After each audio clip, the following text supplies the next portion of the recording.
The morning sun painted the sky of Kepler 442b in shades of purple and gold. Hyunwoo Park stood on his office balcony, watching the city of New Busan come alive below him. 50,000 humans called this world home now, and every day brought new achievements. Children ran through the streets on their way to school. Market vendors opened their stalls selling fruits that grew nowhere else in the galaxy.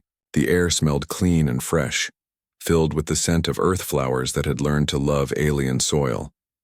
Hyunwoo smiled as he watched a group of teenagers playing soccer in the Central Park. Among them was Taemin Kim, a bright boy who dreamed of becoming a starship pilot. His mother, so young, worked as the colony's chief engineer, designing the water systems that kept everyone healthy and safe. "Beautiful morning," said Dr. Ji-hoon Lee, stepping onto the balcony beside him. The scientist carried a cup of coffee and a datapad filled with his latest research notes. "Every morning here is beautiful," Hyunwoo replied. "Hard to believe. It's been 20 years since the first settlers arrived." Ji-hoon nodded, looking out over the peaceful scene. "The native species have been helpful too. The tree singers shared their knowledge of soil composition last month. Our crop yields increased by 30%. This was exactly what Hyunwoo had hoped for when he accepted the job as colonial administrator. He had spent 15 years on Earth as a diplomat, working to build bridges between different nations and cultures. When the chance came to help establish humanity's first major colony world, he jumped at it. The colony operated on simple principles that Hyunwoo had learned during his diplomatic career. Respect everyone you meet, share what you have, listen more than you speak, solve problems through discussion, not force. These rules had served New Busan well. When the four-armed Kelani traders first arrived 3 years ago, nervous about dealing with humans, Hyunwoo had welcomed them with a feast and cultural exchange. Now they visited twice a year, bringing rare metals in exchange for human art and music. The crystal-bodied Therians had been even more cautious. Their first contact ship had maintained a distance of 10 million kilometers, afraid that humans might try to capture and study them. Hyunwoo had invited them to send a single representative, promising safe passage and no scientific examination without permission. Dr. Ji-hoon had been crucial in building that trust. Instead of treating the Therians like test subjects, he had asked them to teach him about their unique biology. In return, he shared human knowledge about crystal formation and mineral processing. The exchange had benefited both species. The Galactic Confederation sent another message, Ji-hoon said, interrupting Hyunwoo's thoughts. He handed over the datapad with a slight frown. Hyunwoo read the official communication with growing irritation. The Confederation, a loose alliance of over 200 alien species, had designated humanity as a protected developing species 6 months ago. It sounded nice, but the reality was frustrating. The designation meant that older, more established species viewed humans as children who needed guidance. They offered advice about everything from farming techniques to social organization, usually ignoring the fact that human methods worked perfectly well. "They want to send a cultural advisor," Hyunwoo said, shaking his head. "Someone to help us integrate properly into galactic society."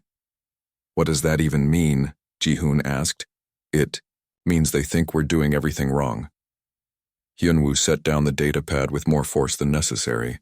"They can't understand why we share technology freely instead of hoarding it. They think our democratic decision-making process is inefficient.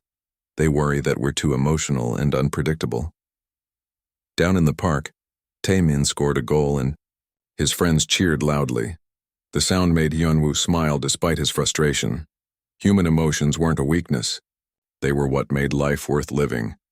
Captain Dong Hyun Choi appeared in the doorway, his security uniform crisp and professional. The former Earth military officer had adapted well to colonial life, but he still maintained the bearing of a soldier. "Morning. Briefing Administrator," Dong Hyun said. "Everything's quiet as usual.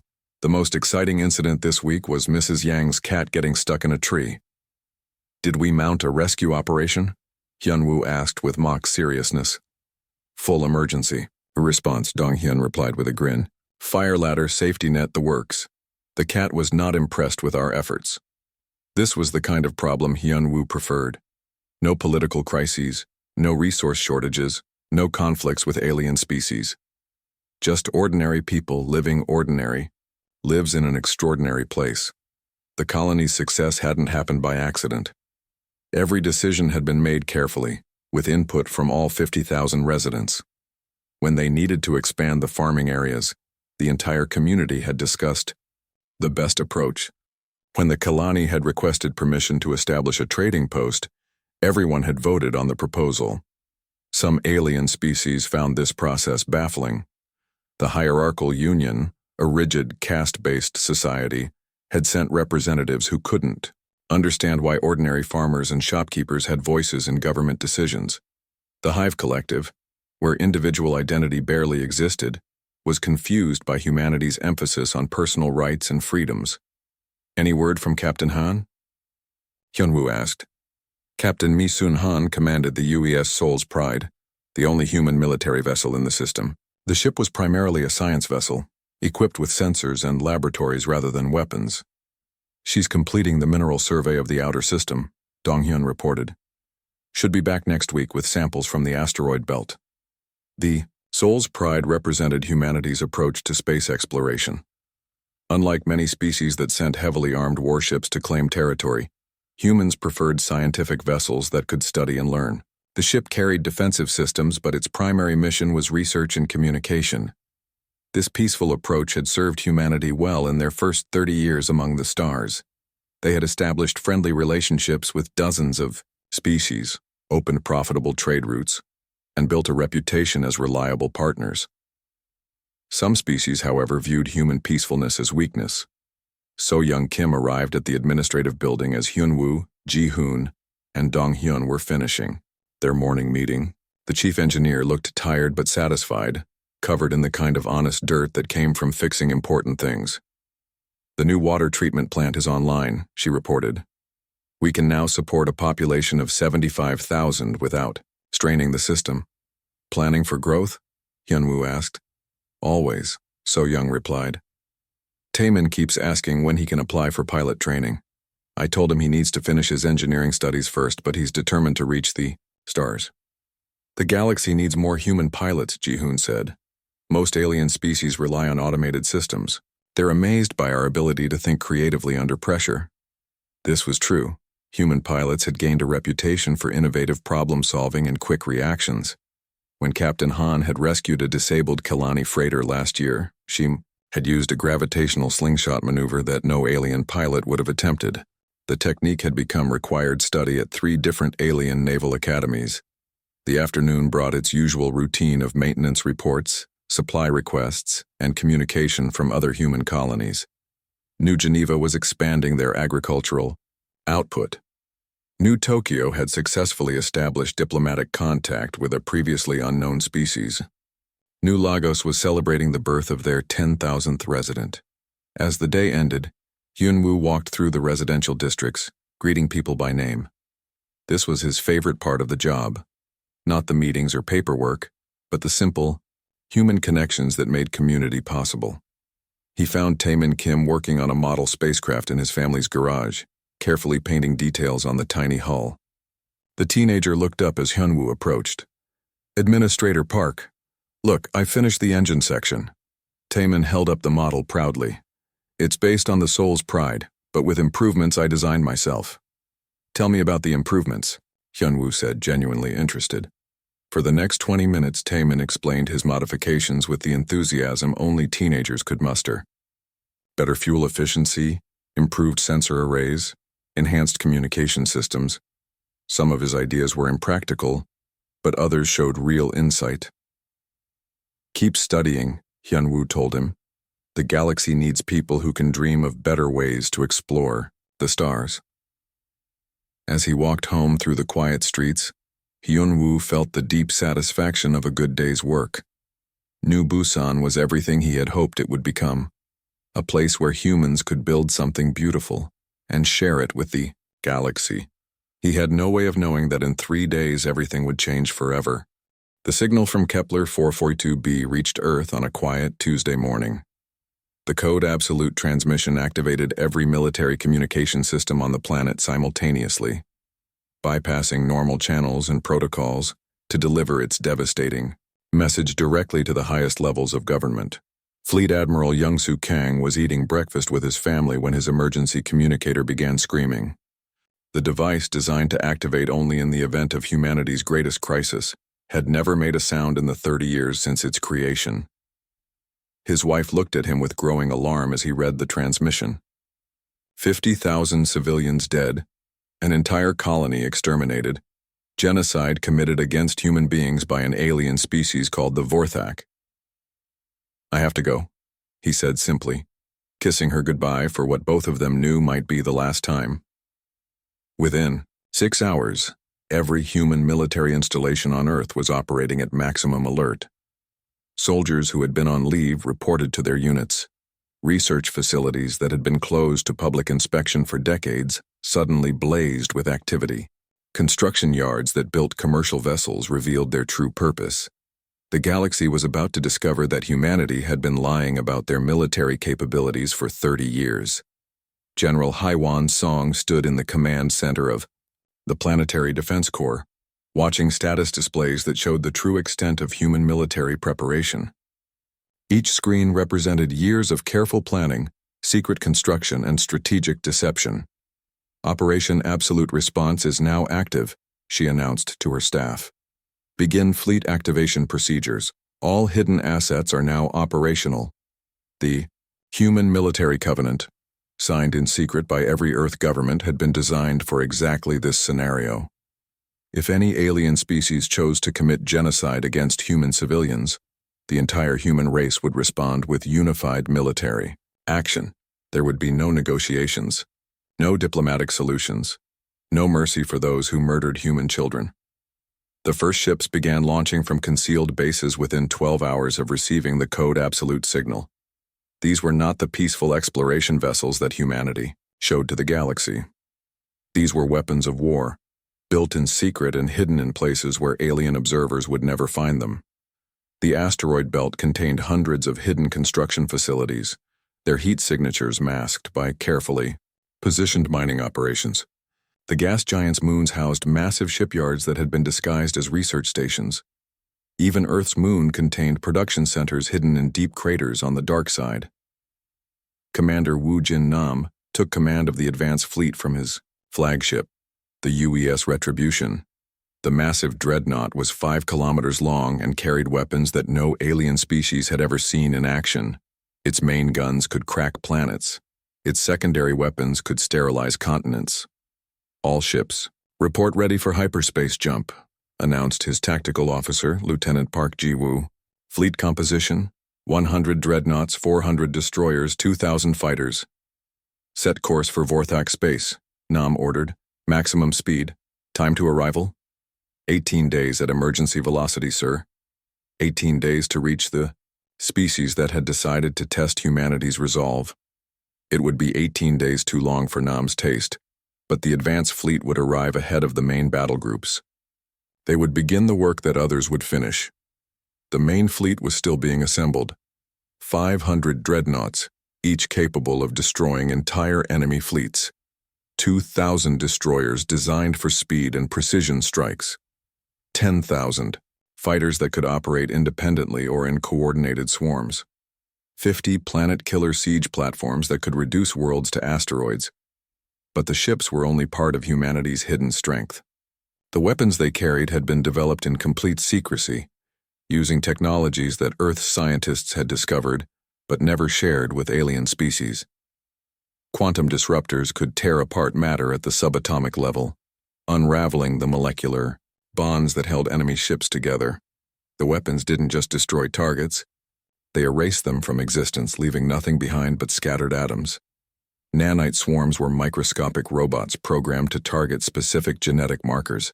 They could sterilize entire planets while leaving other species completely unharmed. The technology had been developed as a defensive measure, but it worked equally well for offense. Planet-cracking kinetic bombardment systems used pure physics to achieve devastating effects. Tungsten rods accelerated to significant fractions of light speed could shatter continents and trigger global earthquakes. No shields could stop them because they weren't energy weapons. Admiral Kang stood in the Solar Defense Command Center, coordinating the largest military operation in human history. Wall-mounted displays showed fleet positions throughout the Sol system. Red icons indicated battle groups forming up for the assault on Vorthak space. Green markers showed defensive forces remaining to protect Earth and the other human colonies. The Galactic Confederation is asking questions, reported his intelligence chief, Colonel Yoon Minho. They've detected the fleet movements and want to know why we're mobilizing so many ships. Tell them we're responding to the Vorthak attack on New Busan, Kang replied. Nothing more.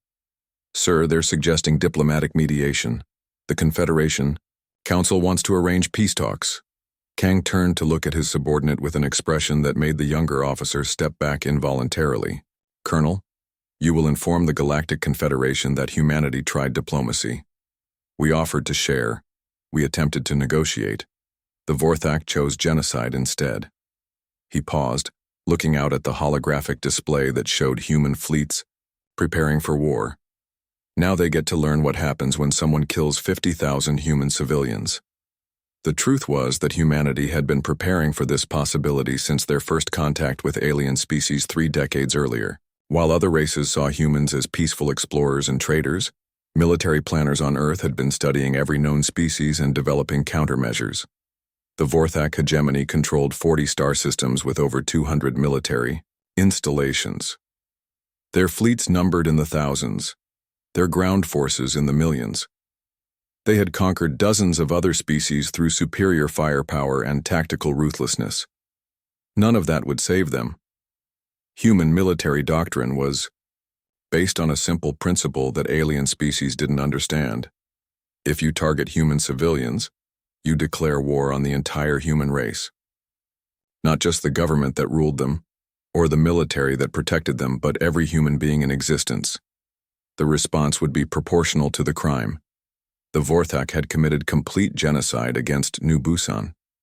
In return, humanity would commit complete genocide against the Vorthak. Dr. Sung Ki-tae, head of the Strategic Weapons Division, briefed the fleet commanders via secure communication from his laboratory deep beneath the Swiss Alps. Behind him, technicians prepared the most terrible weapons humanity had ever created. The Vorthak are insectoids with hive mind characteristics, he explained to the assembled officers. Their individual identity is subordinate to collective survival instincts. This makes them dangerous in large numbers, but predictable in their tactical responses. Admiral Sung-min Park, brother to the murdered colonial administrator, asked the question that everyone was thinking. Doctor, what's our assessment of Vorthak military capabilities compared to our own? Individually, their ships are roughly equivalent to our older designs, Ki-tae replied. They favor overwhelming firepower over tactical flexibility. Their weapons are effective but conventional. No quantum disruptors, no nanite weapons, no planet crackers. And their numbers? Irrelevant. Our technological advantage is approximately 30 years. It would be like Bronze Age warriors fighting modern soldiers. The comparison was apt. While humanity had shared peaceful technologies with the galaxy, they had kept their military innovations completely secret. No alien species had ever seen human weapons in serious combat. The small conflicts and piracy incidents that had occurred over the years had been handled by security forces using outdated equipment. The galaxy was about to see what human military engineers had been building in secret. Commander Bo Rushin prepared her fighter squadrons for the longest journey any human pilot had ever attempted. Her orders were simple. Reach Vorthak space ahead of the main fleet and begin reconnaissance operations. Identify key targets, map defensive positions, and prepare the battlefield for the larger ships that would follow. Remember, people, she told her pilots during their final briefing. The Vorthak think they're dealing with the same humans who fly peaceful exploration ships. They have no idea what we're actually capable of. Her fighters were equipped with stealth systems that could hide them from any known sensors. Their weapons could punch through capital ship armor. Most importantly, they were flown by humans who had trained their entire careers for exactly this mission. Each pilot carried a simple reminder of why they were making this journey. A photograph of New Busan before the bombardment. Peaceful streets, where children had played. Gardens where families had walked together. A human city where 50,000 people had lived and loved and dreamed of the future. All of it destroyed by aliens who saw humans as parasites that needed to be exterminated. The warning sirens began at dawn on what should have been another peaceful day in New Busan. Hyunwoo Park rushed from his apartment to the communication center, still pulling on his jacket as he ran through the empty streets. Captain Dong-hyun. Choi was already there, his face grim as he studied the long-range sensor displays. 40 ships just dropped out of hyperspace at the edge of the system, he reported. Unknown configuration, definitely military. Hyunwoo felt his stomach tighten. In 20 years, New Busan had never faced a military threat.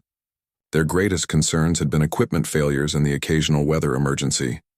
Have they responded to our greeting signals? He asked. Nothing. They're just sitting there, scanning everything in the system. Dong-hyun pulled up a tactical display showing the alien fleet's position. Captain Han is moving the Soul's Pride to intercept, but she's outnumbered 40-1. The alien ships were unlike anything in the Galactic Confederation databases. Dark, angular vessels that looked more like weapons than spacecraft. Each one bristled with gun ports and missile tubes. This was a fleet designed for one purpose. War Dr. Ji-hoon Lee arrived minutes later, carrying his portable analysis equipment. I've been monitoring their communications, he said, setting up his gear with practiced efficiency. The language is completely unknown, but I'm detecting what might be military coordination protocols. Keep working on it, Hyunwoo said. We need to understand what they want. The answer came 2 hours later, transmitted on every frequency the aliens could access. The message was simple and brutal, delivered in broken but understandable galactic standard. Human colony on world-designated target 77 Alpha. You have invaded Vorthak territory. Evacuation required in 72 Earth hours. Compliance will result in preservation. Resistance will result in extermination. The transmission included a visual image of the speaker. The Vorthak were insectoid, with 6 legs and 4 arms arranged around a chitinous body. Their heads featured compound eyes and mandibles that clicked constantly as they spoke. Everything about them radiated aggression and barely controlled violence. Vorthak territory, Ji-hoon said, pulling up star charts. There's no record of any species claiming this system. We followed all Galactic Confederation protocols before establishing the colony. It doesn't matter what the protocols say, Hyunwoo replied grimly. They have 40 warships. We have a science vessel and a security force armed with crowd control weapons. Captain Mi-sun Han's face appeared on the main communication screen. The Soul's Pride hung in space between New Busan and the Vorthak fleet, impossibly small against the alien armada. Administrator Park, she said formally.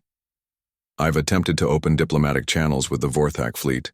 Their response was, to target me with weapon systems. They're not interested in negotiation. What are our options? Hyunwoo asked, though he feared he already knew the answer.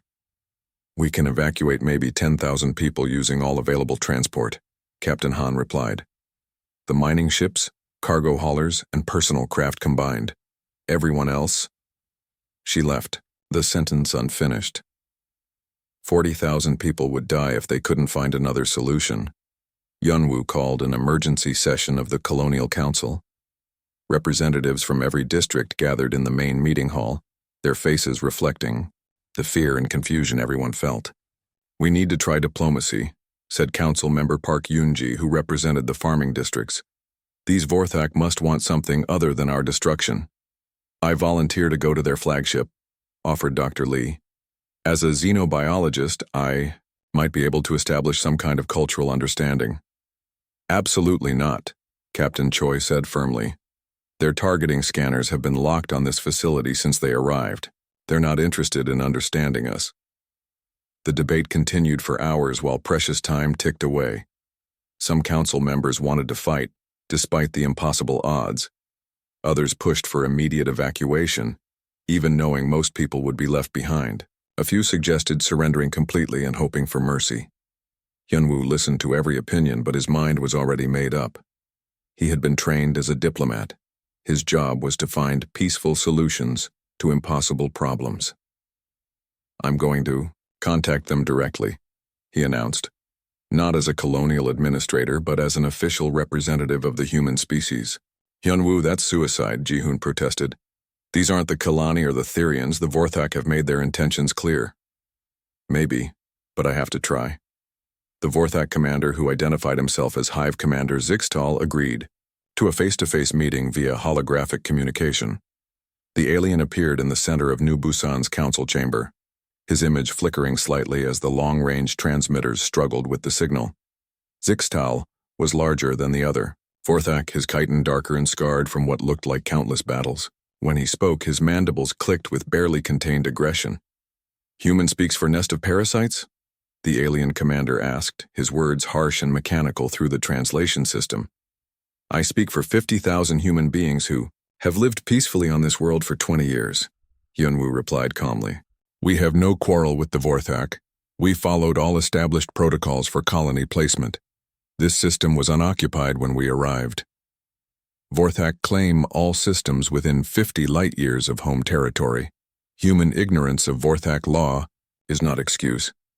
Zixtal's compound eyes seemed to focus on something beyond the camera. Territory must be cleansed of infestation. We're willing to share the planet, Hyunwoo offered. Kepler 442b is a large world with multiple continents. There's room for both our species. Negative. Humans multiply like parasites. Small infestation becomes large infestation. All must be removed. Dr. Lee stepped forward, datapad in hand. Commander Zixtal, our presence has actually improved this world's ecosystem. Our terraforming techniques have increased biodiversity by 30%. We can share this knowledge with your people. The Vorthak commander's mandibles clicked faster, a sound that somehow conveyed contempt. Vorthak do not learn from inferior species. Humans have 72 hours for evacuation. This is final warning.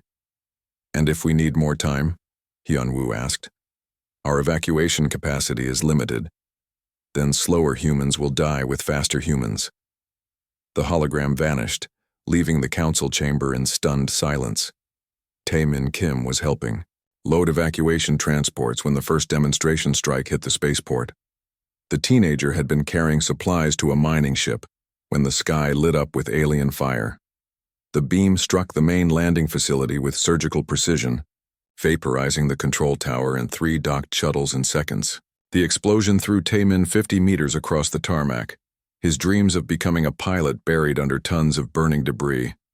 So young Kim screamed when she heard about her son's death. Captain Choi found her trying to dig through the wreckage. With her bare hands, her engineer's uniform torn and bloody from crawling over twisted metal. He was going to be a pilot, she kept saying as Choi pulled her away from the flames. He was going to see the stars. The demonstration strike killed 300 people and destroyed most of New Busan's evacuation capacity. The message was clear. The Vorthak had grown tired of waiting. A second message arrived an hour later, shorter and more brutal than the first. Human evacuation proceeding too slowly. New timeline, 24 hours. Compliance or extermination. Hyunwoo stared at the smoking ruins of the spaceport and felt something die inside him. He had spent his entire career believing that reasonable people could find peaceful solutions to any problem. The Vorthak were not reasonable people. Captain Han's soul's pride moved closer to the planet, its small crew working frantically to modify cargo holds for refugee transport. The science vessel could maybe carry 2,000 people, but that still left 48,000 facing death.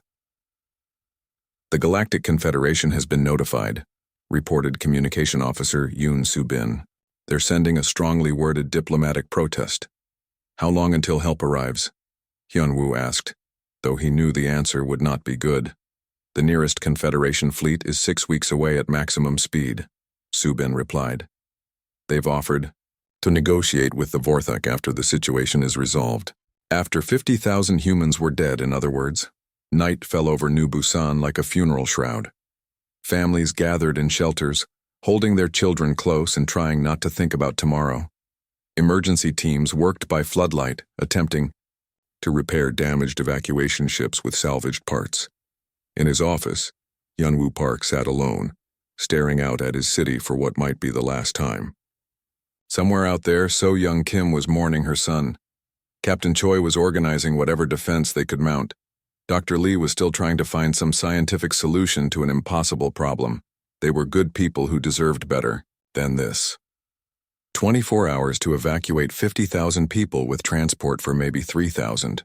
The mathematics were simple and brutal. Hyunwoo activated his personal communication system and began recording a message to Earth. If any humans survived the next day, someone needed to know what had happened to New Busan. This is Colonial Administrator, Hyunwoo Park final log entry. We tried to find a peaceful solution. We offered to share, to relocate, to negotiate. The Vorthak chose violence instead. He paused, looking out at the lights of his city. The attack began at dawn, precisely 24 hours after the Vorthak's final ultimatum. Hive Commander Zixtal had grown tired of waiting for the humans to complete their impossible evacuation. Captain Misun Han watched from the bridge of the Soul's Pride as 40 Vorthak warships moved into bombardment formation. Her science vessel hung between the alien fleet and New Busan, pathetically small but refusing to move aside. "All evacuation transports, this is Soul's Pride," she transmitted on emergency frequencies. "Accelerate your departure schedules. We don't have much time." Below, on Kepler 442b, the evacuation had become a desperate race against death. Mining, ships designed for ore transport now carried families clutching whatever belongings they could grab. Personal spacecraft meant for system exploration were packed beyond safety limits with refugees. So Young Kim worked frantically in the ruined spaceport, using her engineering skills to repair damaged vessels. Her son Taemin was dead, killed, in the demonstration strike, but she could still save other people's children. "This transport is overloaded by 30%, warned Captain Choi as he helped load civilians onto a converted cargo hauler. "It'll hold together long enough to reach the jump point," So Young replied, her voice hollow with grief and exhaustion. "It has to." Dr. Ji-hoon Lee made one final attempt at communication, transmitting data about the planet's unique ecosystem to the Vorthak fleet. His years of research, his careful documentation of how humans and native species had learned to coexist, his proof that cooperation benefited everyone. The Vorthak response was to open fire. 40 warships unleashed their weapons at the same moment, filling space with energy beams and kinetic projectiles. The Soul's Pride lasted exactly 17 seconds against the combined assault before her shields failed and her hull cracked open like an egg. Captain Han died at her post, still trying to coordinate the evacuation as her ship disintegrated around her. 2,000 refugees aboard the science vessel died with her, including families who had thought they were safe. The orbital bombardment that followed was methodical and merciless. The Vorthak had studied human settlements for months, identifying every power plant, communication center, and defensive installation. They struck each target with devastating precision. New Busan's planetary shields, designed to protect against radiation and asteroid impacts, collapsed within the first hour. The generators that powered them were priority targets, destroyed by kinetic bombardment that left only smoking craters where vital infrastructure had stood. Administrator Hyunwoo Park remained in the Colonial Administration Building, coordinating rescue efforts even as the structure shook from nearby explosions. He could have fled with the other government officials, but someone needed to maintain communication with the scattered evacuation sites. "Emergency Shelter 7 is requesting medical supplies," reported his assistant, Yoon Soo-bin, who had also refused to abandon her post. "They have 30 wounded civilians from the Port District bombing. Tell them Medical Team 3 is en route," Hyunwoo replied, checking his rapidly shrinking list of available resources. "What's the status of evacuation Site 4? "Direct hit, 15 minutes ago. No survivors." The words hit him like physical blows. Site 4 had been the elementary school, converted to an evacuation point because of its strong construction and large parking area. 300 children had been waiting there for transport that would never come. Dr. Lee's research station vanished in a flash of plasma fire, taking with it 20 years of scientific data and the man who had believed that knowledge could bridge any gap between species. His final transmission was a data packet containing his complete files, uploaded to a communication satellite moments before his death. The message would eventually reach other human colonies, but Lee would never know if his work had made any difference. Captain Choi organized the colony's security forces into evacuation support teams, using their vehicles and equipment to move civilians from bombed areas to temporary shelters. His 20 officers were trained for crowd control and emergency response, not military combat, but they did their jobs with professional dedication. "We need to get these people to the mining complex," he told Sergeant Kim Hyojin as they loaded wounded civilians into their transport. "The underground tunnels might provide some protection." "Sir, the complex is 15 kilometers from here. The roads are under bombardment. Then we go cross-country. These people don't survive if they stay here." The journey became a nightmare of exploding ground and falling debris. Vorthak fighters strafed anything that moved, their pilots treating human evacuation convoys like target practice. Choi's convoy made it halfway before a direct hit destroyed their lead vehicle. The captain died trying to pull survivors from the wreckage, his last act saving a family of refugees from the farming districts. His sacrifice bought them 30 more minutes of life before the next attack wave arrived. The bombardment continued for 18 hours. The Vorthak worked systematically across the planet's surface, destroying every human settlement, farm, and research station they could locate. Their weapons were designed for maximum psychological impact as well as physical destruction. Plasma bombardment didn't just kill buildings, it turned them into glass sculptures that reflected the flames consuming the rest of the city. Kinetic. Strikes created earthquake effects that collapsed structures for kilometers around the impact sites. Sonic weapons produced sounds that drove survivors mad with terror. So Young Kim was working on her 15th evacuation transport when the spaceport area took another direct hit. The blast threw her into a pile of debris, breaking 3 ribs and puncturing her left lung. She lay there coughing blood as the ship she had been trying to repair burst into flames. Emergency responders found her an hour later, barely conscious and calling for her dead son. They carried her to one of the few remaining medical stations, where overworked doctors did what they could with diminishing supplies. "The transport is ready," she kept saying as they treated her injuries. "Tae-min needs to get to pilot school. He's going to see the stars." By the second day, organized resistance had collapsed. The colonial government was dead or scattered. The security forces had been wiped out trying to protect civilians. The evacuation fleet had been reduced to a handful of damaged vessels hiding in the outer system. New Busan burned from pole to pole. 49 million tons of construction material had been reduced to radioactive ash. Gardens that had taken 20 years to grow were now blackened scars on the landscape. The carefully balanced ecosystem that Dr. Lee had studied was gone forever. Of the 50,000 humans who had called Kepler 442b home, fewer than 3,000 remained alive. Most were injured, traumatized, or dying from radiation exposure. They huddled in whatever shelter they could find, waiting for death to claim them too. In the ruins of the communication center, a single emergency beacon continued transmitting. So Young Kim had dragged herself there through 15 kilometers of devastation, her engineer's knowledge allowing her to activate the most important signal in human space. Code absolute. The transmission was simple, a mathematical sequence that identified the location, followed by a message that would change everything. New Busan colony has been completely destroyed by hostile alien forces. 50,000 civilian casualties. This is genocide. The signal traveled at light speed toward Earth, carrying news of humanity's worst nightmare. It would take 3 weeks to reach its destination. But when it arrived, the galaxy would learn what happened when someone decided to exterminate human civilians. Hive Commander Zixtal surveyed the destruction from his flagship's command deck. The human infestation had been cleansed efficiently, with minimal Vorthak casualties. His warriors had performed well, eliminating the parasites before they could spread to other worlds. "Scan for survivors," he ordered his subordinates. "Hunt down any remaining transport vessels. This species multiplies quickly. We cannot allow any to escape and establish new infestations." The remaining human refugees scattered through the outer system tried desperately to avoid the Vorthak hunters. Mining ships without proper life support limped toward the hyperspace jump points. Personal craft pushed their engines beyond safe limits, hoping to reach other human colonies before their fuel ran out.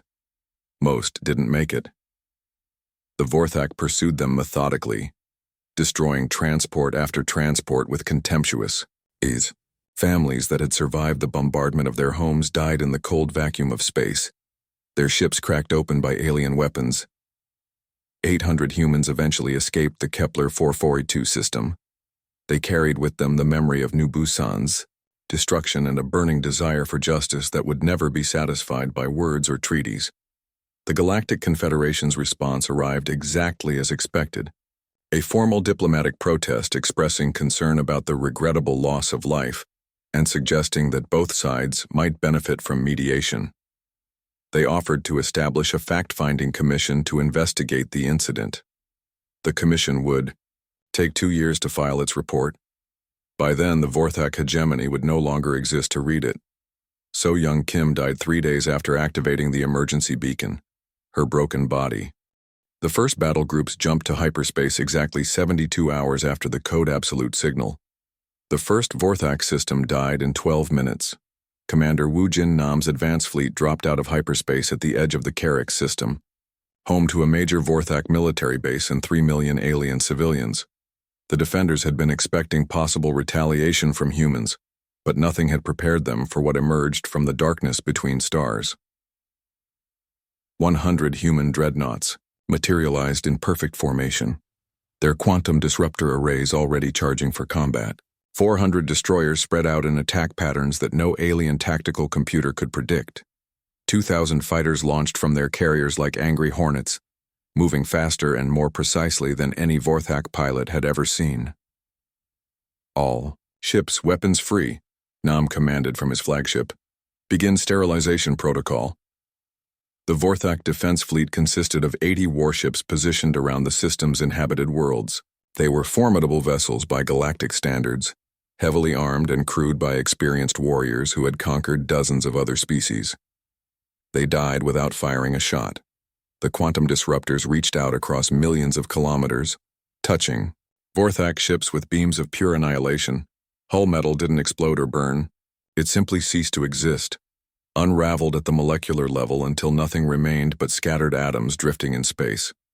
Within minutes, the proud Vorthak defense fleet had been erased from existence. Their weapons, their armor, their tactical superiority meant nothing against technology they couldn't understand or counter. Planetary bombardment commencing, reported Commander Nam's tactical officer. All military installations identified and targeted. The planet-killer weapons spoke. Next, tungsten rods accelerated to tremendous velocities struck Vorthak military bases with the force of nuclear weapons. The kinetic impacts created earthquakes that shattered cities and triggered volcanic eruptions across entire continents. But the humans weren't finished. Captain Bo-Ra Shin led her fighter squadrons in precision strikes against Vorthak government facilities, communication centers, and command structures. Her pilots moved through the alien atmosphere like angels of death, their weapons reaching out to touch everything that represented Vorthak military power. The nanite swarms deployed last, microscopic robots programmed with Vorthak genetic markers taken from the New Busan massacre site. They spread through the atmosphere like invisible poison, seeking out every member of the species that had chosen to commit genocide against human children. The aliens died quickly and efficiently. Their technology couldn't detect the nanites. Their medicine couldn't counter them. Their prayers couldn't stop them. In 12 minutes, 3 million Vorthak were dead. Their military base was gone. Their planetary infrastructure lay in ruins. Their civilization had been reduced to radioactive ash and empty cities, where no insectoid would ever live again. Commander Nam broadcast a message to the rest of the Vorthak hegemony on every frequency they used. This is what happens when you murder human civilians. Surrender now, or every Vorthak world will share this fate. The response came from Hive Commander Zixtal himself, transmitted from the Vorthak homeworld. The alien's mandibles clicked with rage as he spoke.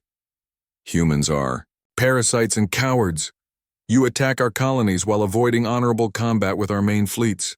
Come to Vorthak Prime and face our full military strength. Nam smiled as he heard the challenge. The Vorthak still didn't understand what they were facing. Set course for their homeworld, he ordered. Maximum speed. Time to show them what human military strength actually looks like. The main human battle fleet was already en route, led by Admiral Seung-min Park in his flagship UES Absolute Justice. The massive dreadnought carried weapons capable of cracking planets and a crew motivated by personal loss and species-wide fury. Seung-min had volunteered for this command because his brother Hyun-woo had died trying to find a peaceful solution to Vorthak aggression. The colonial administrator had offered to share, to negotiate, to find common ground. The aliens had responded by exterminating 50,000 innocent people. Now the Vorthak would learn the price of that choice. Admiral, we're receiving communications from the Galactic Confederation, reported his communications officer, Lieutenant Kim Hanul. They're demanding that we cease military operations and submit to mediation. Tell the Confederation that they had 30 years to prevent this, Seung-min replied coldly. They chose to treat humans like children who needed guidance instead of equals who deserved respect. Now they get to watch what happens when someone pushes humanity too far. The Vorthak homeworld system contained the largest alien fleet ever assembled in one place. 600 warships orbited their mother planet in defensive formations that had never been defeated. Millions of ground-based weapons pointed toward space, ready to destroy any attacker foolish enough to approach. The human fleet arrived like a tsunami of metal and fury. 500 dreadnoughts dropped out of hyperspace in a sphere formation that surrounded the entire system. Their quantum disruptor arrays powered up simultaneously, creating energy readings that overloaded Vorthak sensors. The aliens had never seen so much concentrated firepower in one place. All ships commence Operation Absolute, Admiral Park commanded. Show them what humanity is truly capable of. The battle that followed wasn't really a battle. It was an execution. Human weapons technology, developed in secret over 30 years, proved devastatingly superior to anything the Vorthak possessed. Quantum disruptors reached across space to unravel alien ships at the molecular level. Nanite swarms spread through the enemy fleet like plague, targeting life support systems and critical electronics. The planet-killer siege platforms opened fire with kinetic bombardment systems that struck Vorthak Prime with the force of asteroid impacts. Each tungsten rod accelerated to significant fractions of light speed, hit with enough energy to trigger continental earthquakes. But the humans had learned from the New Busan massacre. They didn't just destroy military targets, they systematically eliminated every trace of Vorthak civilization. Industrial centers that produced alien warships vanished in quantum fire. Government buildings that housed Vorthak leadership crumbled under kinetic bombardment. Communication networks that connected their empire died as electromagnetic pulse weapons fried every electronic system on the planet. Commander Bora Shin's fighter squadrons streaked through the alien atmosphere, hunting down individual Vorthak with personal precision. Her pilots had studied the massacre recordings from New Busan. They knew how the aliens had targeted human children, how they had bombed evacuation sites, how they had hunted down fleeing civilian transports. Now it was humanity's turn to hunt. Target acquired, reported Flight Leader Park Jun-ho as his squadron located a Vorthak command bunker. Defensive installations identified and marked for destruction. Weapons free, Shin replied. Remember why we're here. The fighters attacked with surgical precision, their weapons designed to cause maximum psychological impact as well as physical destruction. Plasma beams didn't just kill buildings, they turned them into glass monuments to Vorthak stupidity. Sonic weapons created sounds that drove surviving aliens mad with terror. The Vorthak tried to surrender after 6 hours of systematic destruction. Hive Commander Zixtal himself transmitted a desperate plea for mercy, offering to evacuate all Vorthak colonies and retreat to distant space where they would never threaten humans again. Admiral Park's response was broadcast throughout the galaxy. You had your chance for mercy when our colonial administrator offered to share the planet peacefully. You chose genocide instead. Now face the consequences. The human fleet didn't just destroy the Vorthak homeworld, they sterilized it. Nanite swarms spread across every continent, programmed to target Vorthak genetic markers with perfect efficiency. The microscopic robots were invisible, unstoppable, and absolutely lethal to their chosen prey. Within 24 hours, Vorthak Prime was empty of all intelligent life. Cities stood intact but silent. Technology functioned perfectly but served no purpose. An entire civilization had been reduced to empty monuments to the price of provoking humanity. The other Vorthak colonies fell with clockwork precision. Human battle groups arrived at each system with overwhelming force, delivering the same ultimatum: surrender immediately, or face complete annihilation. Most systems chose to fight, believing their military strength would prevail against the primitive humans. They died within hours, their fleets scattered atoms and their populations eliminated by weapons they couldn't understand or counter. A few colonies attempted to surrender, offering complete submission to human authority. The response was the same: total sterilization. There would be no mercy for a species that had chosen to commit genocide against human children. The systematic destruction of the Vorthak hegemony took 6 months, 40 star systems, 200 military installations, over 50 billion aliens who had supported or tolerated their government's decision to exterminate New Busan. Captain Park Soo-jin commanded the final assault on the last Vorthak stronghold, a hidden base in the Outer Rim where several thousand aliens had hoped to avoid detection. Her destroyers found them anyway, guided by captured navigation data and human determination to finish what? The Galactic Confederation Emergency Assembly convened 3 weeks after the last Vorthak stronghold fell silent. Representatives from over 200 species gathered in the Great Chamber on Nexus Station, their conversations dominated by one topic: what to do about humanity. Ambassador In Ho Yoon walked through the corridors leading to the main assembly hall, noting how other delegates stepped aside as he passed. 3 months ago, these same beings had treated humans like naive children who needed guidance in galactic affairs. Now they looked at him with expressions ranging from cautious respect to barely controlled fear. The transformation had been remarkable and complete. Humanity had revealed military capabilities that dwarfed every other known civilization. They had systematically exterminated an empire of 50 billion aliens in response to a single act of genocide. Most shocking of all, they had done it with cold efficiency that suggested this level of destruction was routine for them. Ambassador Yoon greeted Councillor Thyrix of the Zalani Republic as he entered the assembly hall. The crystal-bodied being's voice carried harmonics of nervous energy. The Zalani leadership wishes to discuss a mutual defense treaty with your government. We are always open to friendship, Yoon replied diplomatically. But remember that humanity has only one requirement for peaceful relations: don't target our civilian populations. The Zalani representative's crystalline structure flickered with what might have been relief. Of course, Ambassador. The Republic would never consider such actions. Similar conversations had been taking place across the galaxy for weeks. Species that had ignored human diplomatic overtures for decades suddenly wanted to establish formal relationships. Trade agreements that had been delayed for years were now being fast-tracked through alien bureaucracies. Everyone wanted to be on good terms with the civilization that could casually eliminate entire empires. Confederation High Chancellor Vextar called the assembly to order from his elevated platform.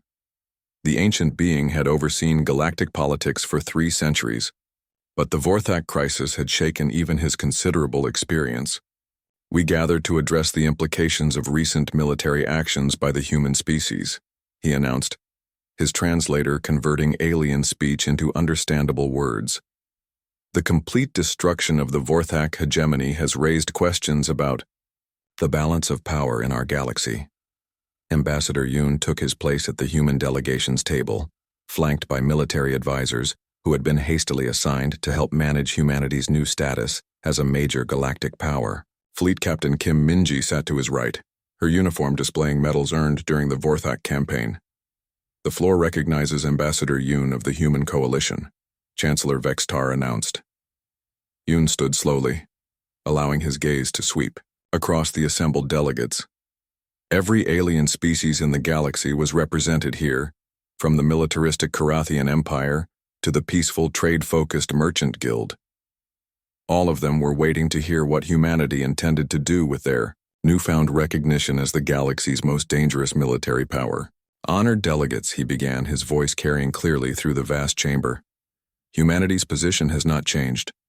We seek the same things we have always sought: peaceful coexistence, mutual respect, and the opportunity to explore the galaxy alongside our alien neighbors. A ripple of surprise ran through the assembly. Many delegates had expected demands for territory, tribute, or political concessions. However, Yoon continued, his tone hardening slightly, recent events have demonstrated that certain principles are non-negotiable. The deliberate targeting of human civilian populations will result in complete military retaliation against the aggressor species. This is not a threat or a negotiating position. It is simply a statement of fact. Councillor Korax of the Hierarchical Union raised a manipulator for permission to speak. The caste-based society had been among the most dismissive of human capabilities, often suggesting that humanity's democratic government made them too weak for serious galactic politics.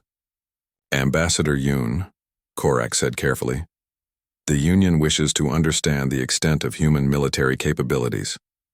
The destruction of the Vorthak hegemony suggests technological advantages that were not apparent during previous interactions. Councillor Korax, Yoon replied with a slight smile. Humanity has always possessed these capabilities. We simply preferred not to use them. The galaxy seemed to benefit from peaceful exploration and scientific cooperation rather than military intimidation. The statement sent another wave of discussion through the assembly. Aliens who had spent decades analyzing human technology suddenly realized they had been studying civilian equipment, while the real weapons remained hidden. Are we to understand, asked Representative Thissa of the Trade Guild, that human exploration, vessels and merchant ships are not representative of your species' true technological level? Captain Kim Minji leaned forward to answer this question. Representative Thissa, human military technology has been developed separately from our civilian space program for over 30 years. What you've observed are peaceful ships designed for exploration and commerce. Our military vessels use different principles entirely. Such as, pressed Councillor Korax, clearly hoping to gather intelligence, quantum disintegration, nanite warfare, kinetic planet cracking, and other systems that most species would consider impossible to build or too dangerous to deploy. Kim replied matter-of-factly. We kept these technologies secret because we hoped never to need them. The assembly hall fell silent as the implications sank in. Humanity had been holding back their true capabilities for 3 decades, presenting themselves as a developing species while secretly building weapons that could eliminate entire civilizations. Chancellor Vextar spoke into the silence. Ambassador Yoon, the Confederation Council wishes to offer humanity full membership status, including permanent seats on all military and political committees. We recognize that your species has earned the right to help shape galactic policy. We accept, Yoon said simply, but understand that humanity's priorities remain unchanged. We want to explore, to learn, to trade, and to share knowledge with species who approach us in friendship. Military power is something we possess, not something we seek to use. The formal ceremonies continued for hours, but the real business of the assembly had been concluded in those first few exchanges. Humanity was now recognized as an apex military species, a designation previously held by only 3 other civilizations in galactic history. More importantly, every species in the galaxy now understood the simple rule that would govern their future interactions with humans: leave civilian populations alone, or face the consequences that had befallen the Vorthak. 3 months later, So Young Kim stood in the Memorial Garden on New Kepler 442b, the world formerly known as New Busan. The planet had been completely rebuilt, using technologies that made the original colony look primitive by comparison. The memorial itself occupied the exact location where the Colonial Administration Building had stood. 50,000 names were carved into black stone, arranged around a central flame that would burn for 1,000 years. Each name represented a life lost to Vorthak aggression, A dream cut short by alien hatred. Taemin Kim's name was there, along with those of Administrator Hyunwoo Park, Dr. Ji-hoon Lee, Captain Dong-hyun Choi, and all the others who had died trying to find peaceful solutions to an impossible situation. They would have been proud, said Dr. Sun Hyo, the colony's new xenobiologist. She had taken over Dr. Lee's research, continuing his work of building bridges between species through scientific cooperation. Taemin always wanted to see the stars, So Young replied, looking up at the alien sky. I think he would have been amazed by what happened next. The new colony was home to 200,000 humans and over 1 million alien residents. The Zalani had established a major research institute here. The Carathian Empire maintained a cultural exchange center. Even species that had never shown interest in humans before had requested permission to build facilities on the memorial world. Everyone wanted to demonstrate their friendship with humanity. A human defense fleet maintained permanent patrol around the system. The ships were smaller than the dreadnoughts that had destroyed the Vorthak hegemony, but they carried the same impossible weapons and the same unwavering commitment to protecting human civilians.